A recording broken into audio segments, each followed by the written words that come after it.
Hey guys, welcome back to Rick's Car and Bike. And today we are going to be doing my first ever unboxing. So yeah, it's getting towards the end of the motorcycle season. A lot of people, especially in the north here, you know, we're either put our bikes away or kind of not riding as much. And since I don't commute to work, so, you know, I don't...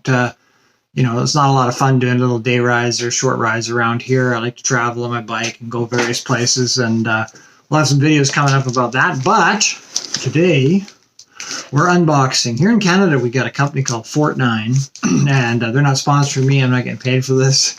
But Fornite is a great company. They offer incredible range of products at good prices and great shipping. They used to be known as Canada's Motorcycle, and they do a great job. So I've been ordering them from them for a long time, probably 10 or 15 years or something like that.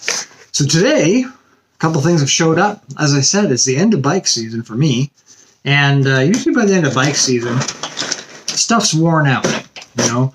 So you might be replacing various things. Of course, tires are the one that comes to mind first, and then things like chains, sprockets, air filters, all that kind of stuff. So, did go and order a few things, and this stuff, everything in these boxes is for my 2008 Vstrom 1000, and it's a great bike. Like I said, if I had a choice of only having one bike, I would definitely keep the Vstrom, because it does everything reasonably well. You can throw it around. It's not that heavy.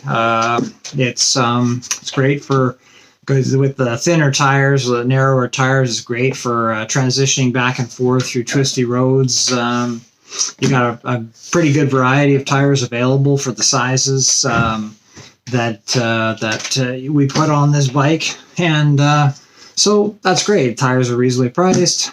What more can you say? It's also, you can throw bags on it like I have on mine.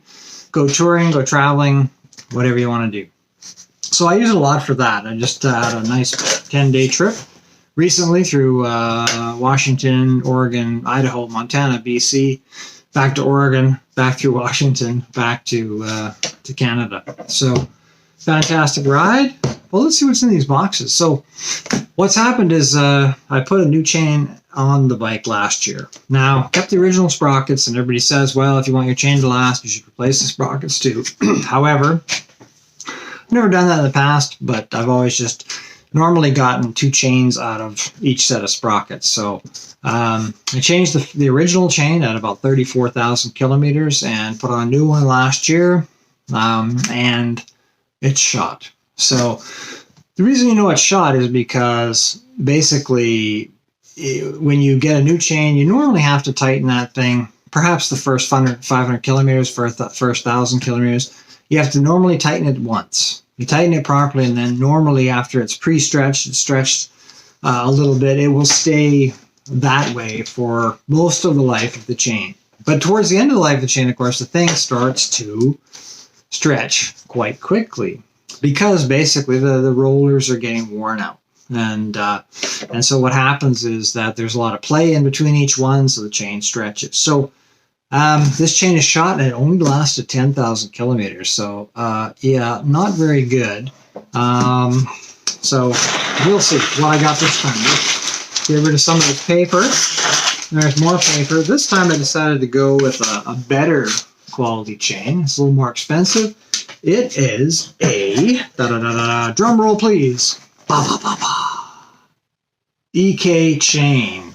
Oh, EK chain. EK Quadra. What's this called? The advanced. It says advanced driving force. I like that. That's good marketing, right? Advanced driving force. It's got to be good. It's got to be good. Force. It like pushes you forward, right? And advanced. Who wants something that's not advanced, right? So EK chain, advanced driving force. It says. And it's, of course, made in Japan. That's a big one, right? I bought a number of chains that were made in China. None of them have lasted. And I like trying out stuff. Hey, I look at stuff, and looks like a reasonable price, and the reviews are pretty good. Sometimes I'll try it. And one time I got burned really badly. This one was not bad for the price, but still 10,000 kilometers is pretty crappy for the life of a chain, right? I'm not riding a GSXR 1000 and wheeling all through town and all this kind of thing, so racing the bike, so it should last a lot longer than what it did. But anyway, so there we're going to do this. Now I got a 110 link. The size for the Vstrom 1000 with stock sprockets is 112. However, I am making a change to the gear ratio on this bike. And the reason I'm doing that is because the way the Vstrom is set up for stock, it's more set up for somebody, you know, who does a lot more riding on the interstate or, you know, major highways, and you're bombing along at 60, 70, 80 miles an hour. And so you want a setup that works well for that and still gets you reasonable fuel economy, right? I mean, some people don't care about fuel economy, but I found that most people who don't care are people that don't ride much. I know people that do 2,000 kilometers, 3,000, 5,000 kilometers a year. Well, yeah, it doesn't really matter if you're doing that kind of miles in a year, right? And the same goes for tires. If that's all you're riding, well, you know, even a very, very soft, sticky tire is going to last you a couple of years of riding, right, or more. So it's only when you start riding more distance then you start thinking about, well, I really don't want to have to change this tire, chains, whatever, on this particular trip, right? So anyway, so I decided to get rid of this ridiculously high gearing that the Vstrom has. Stock sprocket on the front, 17 teeth. On the back, it's 42. And reading a lot of reviews of what people said about, you know, their experience changing the sprocket setup. And some people have dropped one tooth on the front and they've gone up a couple teeth on the back. But I decided, you know what, I'm not going to get there yet. I'm just going to kind of move part way there. Make a nice sort of compromise between a bike that still runs low enough revs on the highway at higher speed, but also, you know, gives me a much more realistic selection of gears, right? So that the overdrive isn't just pretty much gutless. Unless you're doing, you know, 55, 60 miles an hour, you have very little acceleration in your overdrive 6th gear. And that's not really what I want, right? I mean, I got a couple other bikes. I've got a couple FZ1s, 2002 and a 2005.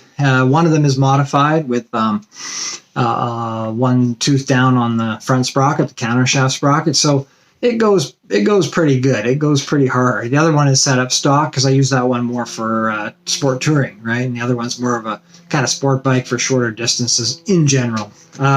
However, so I've decided to change the gearing on this thing, and you know, while it's going to cost me a bit of range, right? And again, if you don't ride a lot in a year, you don't care, right? I mean, whether you get 350 kilometers or 400 kilometers out of your tank, you don't really care because you don't ride that much, so it's not it doesn't make much difference to your pocketbook. But if you're riding a lot more, this year I did 17,000 kilometers, you know, it can make a bit of difference. Again, not the hugest deal, but heck, I am kind of conscious of that stuff. So see, what else did I get? So one of the things I got that I need to do is got myself a air filter, a high flow filtro air filter that needs to be replaced. I've got about 46,000 kilometers on the bike yet. Haven't replaced the air filter yet, so I got to do that. And then got myself some sprockets. Yeah. So here we go. I always check and make sure I got the right number of teeth on this thing. Let's see. Yeah, it says. That's interesting. It says 41 on here, so somebody can correct me if I'm wrong. Perhaps I am wrong, and it's actually the stock is 41, because I ordered basically a stock rear sprocket. I didn't want to change that. So I'll have to check just to make sure that that is actually correct. But so 41, and it might be, I might have just forgotten what the stock one should be. The front one here is a, let me make sure, yes, I'm liking this. It says 16. Yeah. Excellent. So it is 16. Yeah, beautiful. Okay, looks good. This is 16. So I'm really excited about swapping this stuff out and getting the new stuff on there, hopefully in the next little bit here, just to get it done before the end of season. I would like to take the bike out once and at least test the new setup, see what it's like. And this the stock chain on this thing is a 525 if you're shopping for yourself. 525 by 112, 112 links. The stock front is 17. Stock rear is looks like 41, 42. You can check it for yourself easily. But yeah, so I'm gonna do that pretty soon. Get that all set up and see how that all works. Change the filter. I also, with 46,000 kilometers on bike, I've never changed the spark plugs. Isn't that amazing? Still runs really well. Accelerates fine. No issues at all with any of that stuff.